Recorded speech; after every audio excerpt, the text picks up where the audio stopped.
Je ne sais pas, ça a coupé. Euh, j'ai perdu un petit peu la notion du temps. 45 minutes. Je vais poursuivre. Excusez-moi, je ne sais pas pourquoi ça s'est terminé. Bon. Baptiste, bon. Alors, je vais poursuivre. Tout est dans l'intensité de vivre dans le moment présent. Tout est dans l'intensité de se créer, de créer et de constituer une nouvelle réalité pour soi. Constituer une nouvelle réalité pour soi. C'est ça qui est très important. Tout est dans l'art de vivre d'une manière tellement puissante que dans le moment présent, vous avez le pouvoir de vous inventer.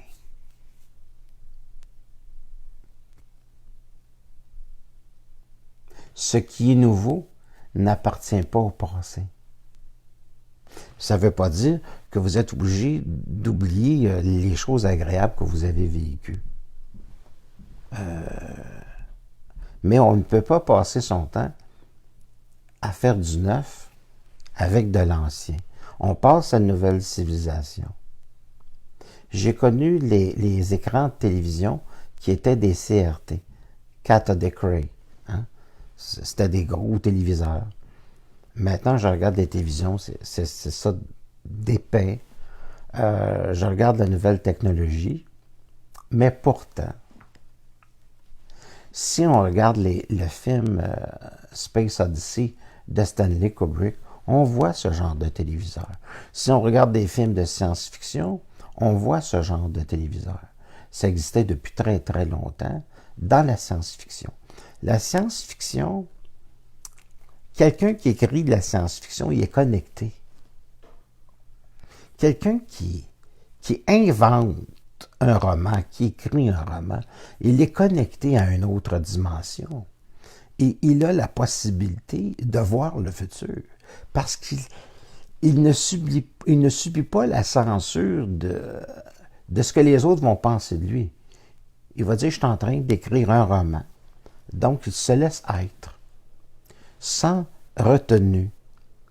Et c'est souvent des gens qui ont vu le futur à travers les romans. Je pense à Arthur C. Clarke.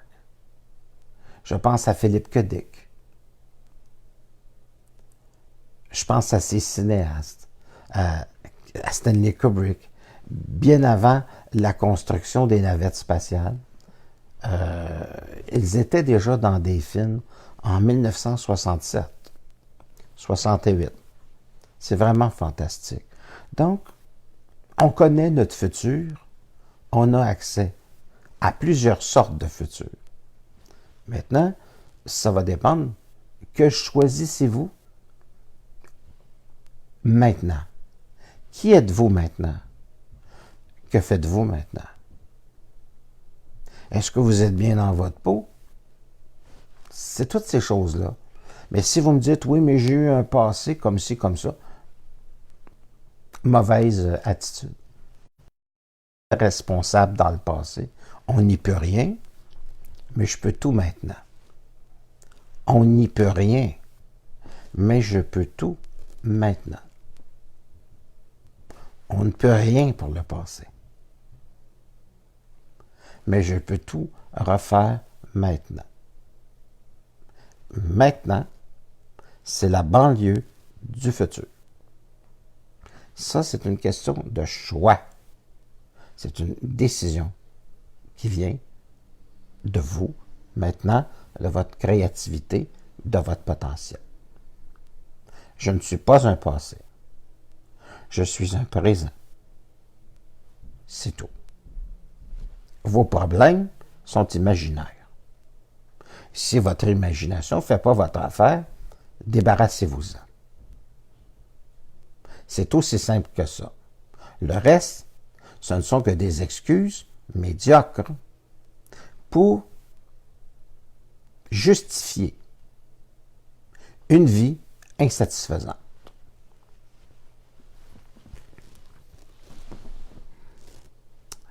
J'ai perdu les questions de tantôt. La mémoire s'est effacée. Je pense que Facebook n'a eu ras-le-bol de la mémoire, puis oups. Alors, ça fera une diffusion en deux parties. Je ne sais pas pourquoi des fois ça s'envole.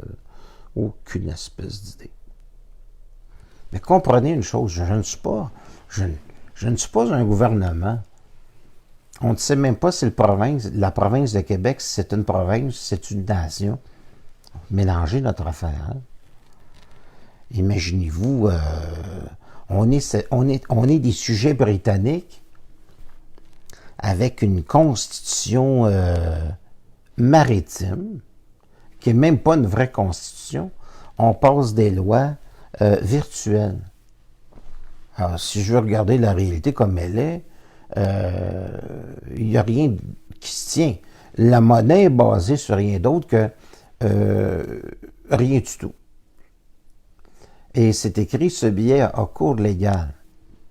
Votre billet peut valoir 100 centimes, peut en vouloir 20 le lendemain. Excusez-moi, je ne veux pas être insécure, mais la réalité est beaucoup plus virtuelle que moi. Imaginez-vous, un argent qui est bâti sur rien. Écoutez, un jour, vous allez arriver dans vos banques, ça va être écrit interdit d'entrer avec 2 policiers devant. C'est déjà arrivé dans plusieurs pays. Alors, je suis hyper conscient de la réalité. Je suis hyper conscient de la politique internationale. Je suis hyper conscient de la politique. Ça ne veut pas dire que je ne fais pas attention. Tenez, on me parle du climat. Est-ce que c'est causé par l'être humain? En partie. Mais c'est surtout causé par les cycles solaires. Et si vous ne me croyez pas, allez voir l'année 1861, où il n'y a jamais eu d'été sur la Terre. En 1861, l'été, c'était de la neige partout dans le monde. Il y avait des conditions qui ont réuni cette chose-là, mais surtout une énergie solaire qui a baissé. Alors, écrivez ça sur YouTube, faites vos recherches. Il y a eu des mini-périodes de glaciation depuis 1000 ans, puis il y a eu des périodes de réchauffement planétaire. Maintenant, il y en a qui vont dire « Ah, ben, je suis un climato-sceptique. » Je ne suis pas climato-sceptique. Ma pensée est précise, puis mon exposé l'est. Le réchauffement planétaire, c'est en partie les hommes, donc je ne l'exclus pas. C'est aussi une activité solaire. Allez voir les photographies de Mars en 1950, réalisées par le mont Palomar. Donc, ce qui était le plus puissant télescope de l'époque. Puis vous allez voir qu'il y a pas mal plus de calottes glaciaires qu'il y en a aujourd'hui. Il n'y a pas d'activité martienne sur Mars pour faire fondre les pôles ou pour les diminuer, plus précisément. Donc, faites vos recherches. Le Soleil est surtout en question ici. Mais l'activité humaine aussi. Voilà.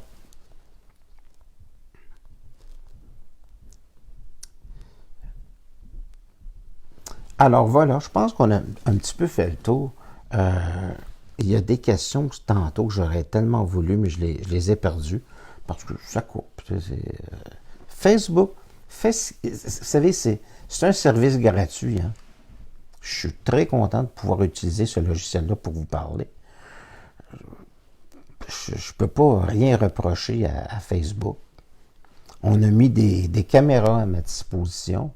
Quand j'ai réalisé mes émissions, on a mis beaucoup de choses à ma disposition. Facebook, c'est un logiciel. Il y en a d'autres aussi. Si ça coupe trop souvent, je ne crois pas à la censure du tout. En ce qui me concerne, je ne crois pas à ça. Je crois que ça peut arriver pour d'autres, mais qui sont plus politisés. Voilà. Ça ne veut pas dire qu'on ne vit pas dans un monde censuré. Il y a juste ça de la censure. Je n'écoute plus la télévision. J'écoute des films, mais je ne regarde plus les nouvelles. Parce que là, c'est pas de la censure. C'est du mensonge pur et simple. Puis c'est de la manipulation de masse. Peut-être que là, ça va couper. Alors, écoutez, ça m'a fait un immense plaisir. Ça vous a permis de connaître mon chat. C'est un immense plaisir. Je vous remercie beaucoup. Quelqu'un te demandait si on avait à quoi à l'amour universel. Mon chat, c'est mon amour. Puis là, vous savez pourquoi il vient me voir? Parce qu'il n'y a pas toute l'attention, monsieur le chat. Il n'y a pas toute l'attention. Puis quand je parle tout seul, pour lui, parce que je parle tout seul en ce moment, il n'y a pas d'idée ce que c'est qu'une tablette, monsieur le chat. Fait que le monsieur chat, là, il veut avoir toute l'attention. Si vous avez un chat comme ça, là, un chat comme ça, là, qui a 17 ans, qui a été abandonné par une femme, qui a rencontré un autre homme, puis qui lui a dit « Je suis allergique au chat », puis elle l'a foutu à la porte. Puis c'était une dame en face de chez moi, à l'endroit où j'habitais avant. Et maintenant, regardez ce que ça fait un chat qui vous aime et vous présente son cul. Alors, on va présenter ton cul. Aïe, aïe, aïe. Ça y est, il est parti avec le micro.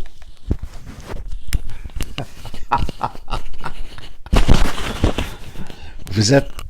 Excusez-moi pour le son, ça va être terrible. Il aime faire des petits dégâts. Alors, oui, bien, il fait pas mal de dégâts. Vous êtes vraiment charmant. L'amour universel, oui, je voulais répondre à ça. On va commencer par s'aimer soi-même, puis ensuite on pensera le mot universel après. Mais je peux dire qu'on se comprend très bien. J'aime pas, mais j'apprécie beaucoup. Puis je voulais vous dire que je vous apprécie énormément. Là, ça dit la petite Lilith doit être dans un plan où je devrais pas aller. Ben, Lilith, je pense que c'était une planète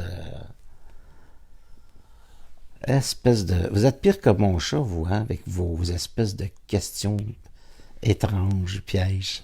Je vous remercie beaucoup, vous êtes vraiment charmant. Ça a été un immense plaisir. Merci beaucoup. N'oubliez pas, vous pouvez vous abonner. J'ai laissé un lien en bas. Il y a des conférences où je mets mon chat dans une cage. Non, je ne sais pas ça. Il va sur la table, il se repose. Les conférences, c'est quelque chose de sérieux. Ça contient énormément de matériel. Vous pouvez prendre votre temps pour y penser. Ah, c'est la première femme. Lilith, c'est la première femme Ève. OK, c'est correct. Ben écoutez, la chicane a commencé là. Dieu s'ennuyait. Il créait la femme.